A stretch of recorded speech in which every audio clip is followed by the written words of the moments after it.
You know, it doesn't really matter if we believe in ancient mysteries, ancient astronauts, ancient glories, magnificent, highly technological civilizations of the distant past. The point is, many people do.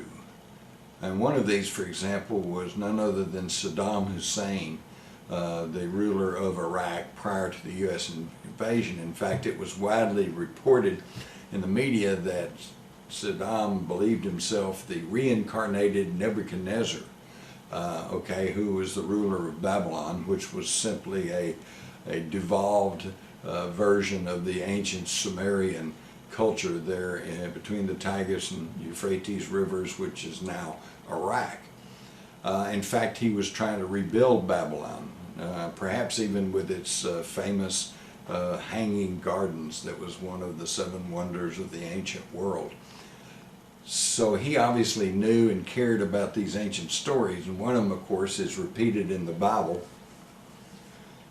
In the Old Testament book of Daniel, we find that Nebuchadnezzar built a structure, kind of a narrow structure and kind of tall, actually kind of like an enlarged phone booth.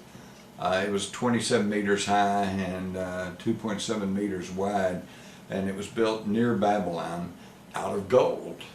And gold, as we know, is a highly conductive metal.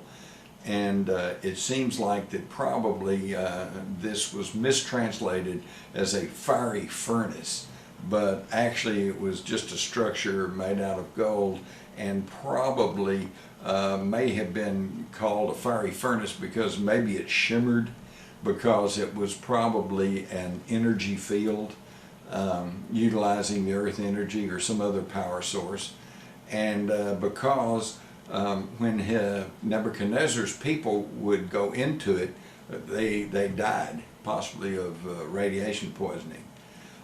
So in frustration, he went to Palestine and got the three Hebrew priests, Shadrach, Meshach, and Abednego, and brought them up to Babylon. He said, I want you to make this work. And they said, essentially, well, you're not our king, you're not our God, you don't believe in our God, we're not going to work for you. So he said, well, I'm just going to put you in this structure, and you either make it work or you're going to die. And interestingly enough, in the Bible it says they didn't just go in, you know, they donned their raiments and their hats and their cloaks. Why would they make a big deal about that? Unless they were talking about some sort of radiation suits. But anyway, the three priests went in, and Nebuchadnezzar, he didn't want to get anywhere close to it, so he says to his minions, are they in there? And they said yes.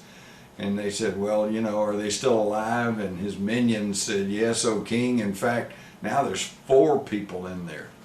4? And 3 went in.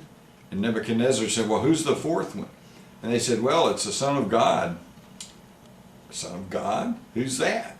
All right? And we never heard any more about that. That's the end of the story in the Old Testament, although it does say that Shadrach, Meshach, and Abednego, when they came out, were then placed in charge of Babylon.